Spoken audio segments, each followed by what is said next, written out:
राजू एक गरीब युवक था जो शहर में अपने परिवार का खर्चा चलाने के लिए दिन रात मेहनत करता था। लेकिन उसके जीवन में लगातार परेशानियों का सामना करते हुए वह थक चुका था। उसकी नौकरी कम थी और बिल्स चुकाने में दिक्कत आ रही थी। एक रात जब वह काम से घर लौट रहा था, उसे एक अजीब और रहस्यमय आदमी मिला। मिलन वह आदमी राजू के सामने आया और बोला, तुम्हारे चेहरे पर चिंता की लकीरें हैं, मैं तुम्हारी मदद कर सकता हूँ। राजू ने हैरानी से पूछा, आप कौन है? आदमी ने मुस्कुराते हुए कहा, मैं तुम्हारा सच्चा साथी हूँ। मैं तुम्हें वो सब कुछ दिला सकता हूँ जो तुम चाहते हो।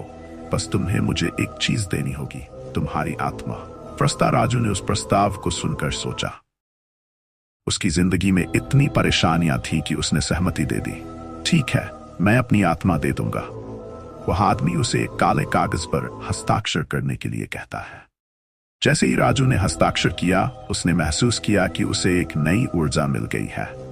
बदलाव उसकी जिंदगी में सब कुछ बदल गया। उसे एक बेहतर नौकरी मिल गई, पैसे की कमी नहीं रही और उसे सभी चीजें मिल गई जो उसने कभी सोची भी नहीं थी। लेकिन जल्द ही उसे महसूस हुआ कि उसके जीवन में कुछ गलत हो रहा है। रात में उसे अजीब सपने आने लगे और एक डरावनी छाया उसके साथ थी। डरावनी घटनाएं राजू की खुशियां धीरे धीरे उसकी परेशानियों में बदलने लगीं। हर बार जब वो कुछ अच्छा पाता, उसके बाद कुछ बुरा होता। उसके दोस्तों की एक एक करके मौतें होने लगीं। राजू समझ नहीं पा रहा था कि ये सब क्यों हो रहा है।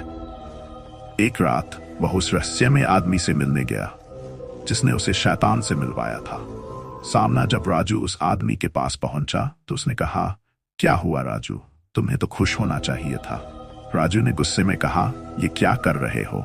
मुझे ये सब नहीं चाहिए, मैं अपनी आत्मा वापस लेना चाहता हूं। आदमी ने हंसते हुए कहा, तुमने मेरी शर्तों पर हस्ताक्षर किया है, अब तुम मेरी पकड़ में हो। अंत में सच्चाई राजू ने उस आदमी से लड़ने का निर्णय लिया। उसने अपनी सच्चाई और हिम्मत को पहचानते हुए अपनी आत्मा को वापस पाने के लिए संघर्ष करने की ठानी। उसने अपने अतीत की यादों को संजोया और अपनी आत्मा को पुनः प्राप्त करने के लिए एक मंत्र का जाप किया। वह जानता था कि उसकी ताकत उसकी इच्छा में है। नतीजा आखिरकार राजू ने अपनी हिम्मत से उस शैतान का सामना किया। एक बड़ा तूफान आया और उसने अपनी आत्मा को वापस पाने के लिए खुद को बलिदान करने का निश्चय किया। जैसे ही उसने बलिदान दिया, वह शैतान बिखर गया और राजू को उसकी आत्मा वापस मिल गई। समापन, राजू ने अपनी आत्मा को बचा लिया और फिर से एक सामान्य जीवन जीने लगा।